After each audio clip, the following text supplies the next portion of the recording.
नमस्ते दोस्तों, आप सभी का स्वागत है। महाभारत भाग 1 परिचय और पृष्ठभूमि। आज हम महाभारत की अद्भुत और महाकाव्य कथा की यात्रा शुरू करने जा रहे हैं।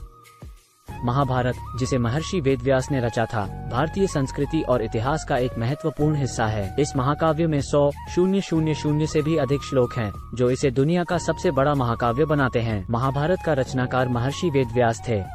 वेदव्यास ने इसे संकलित किया और इसमें धर्म, न्याय और जीवन के गहरे रहस्यों का वर्णन किया। अब हम कुरु वंश की वंशावली पर नजर डालते हैं, जो इस महाकाव्य का केंद्र बिंदु है। कुरु वंश की शुरुआत राजा शांतनु से होती है। शांतनु और गंगा के पुत्र भीष्म थे, जो अपनी प्रतिज्ञा के कारण आजीवन ब्रह्मचारी और कुरु वंश के संरक्षक बने रहे। भीष्म, शांतनु और गंगा के पुत्र, जिन्हें देवव्रत भी कहा जाता है, उनकी प्रतिज्ञा के कारण उन्हें भीष्म कहा गया। राजा शांतनु की दूसरी पत्नी सत्यवती से 2 पुत्र हुए, चित्रांगद और विचित्रवीर्य। चित्रांगद का युद्ध में निधन हो गया और विचित्रवीर्य का भी अल्पायु में ही देहांत हो गया। विचित्रवीर्य की 2 पत्नियां अंबिका और अंबालिका थीं, जिनसे धृतराष्ट्र और पांडु का जन्म हुआ।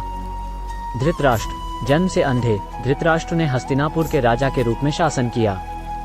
पांडु, धृतराष्ट्र के छोटे भाई, जो दुर्भाग्यवश शापग्रस्त हो गए और वन में रहने चले। धृतराष्ट्र और गांधारी के 100 पुत्र थे, जिन्हें कौरव कहा जाता है। इनमें सबसे प्रमुख थे दुर्योधन और दुःशासन। गांधारी, धृतराष्ट्र की पत्नी, जिन्होंने अपने पति के प्रति समर्पण दिखाते हुए आजीवन अपनी आंखों पर पट्टी बांधे रखी। पांडु और उनकी 2 पत्नियां, कुंती और माद्री, के 5 पुत्र थे, जिन्हें पांडव कहा जाता है।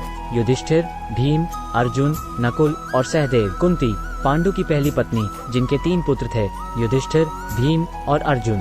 द्रोणाचार्य, कौरवों और पांडवों के गुरु, जिन्होंने उन्हें अस्त्र शस्त्र और युद्ध कला में निपुण बनाया। तो ये था महाभारत का संक्षिप्त परिचय और कुरु वंश की पृष्ठभूमि। अगले भाग में हम देखेंगे पांडवों और कौरवों के बीच। अगर आप हमारे चैनल पर नए हैं तो कृपया चैनल को सब्सक्राइब करें और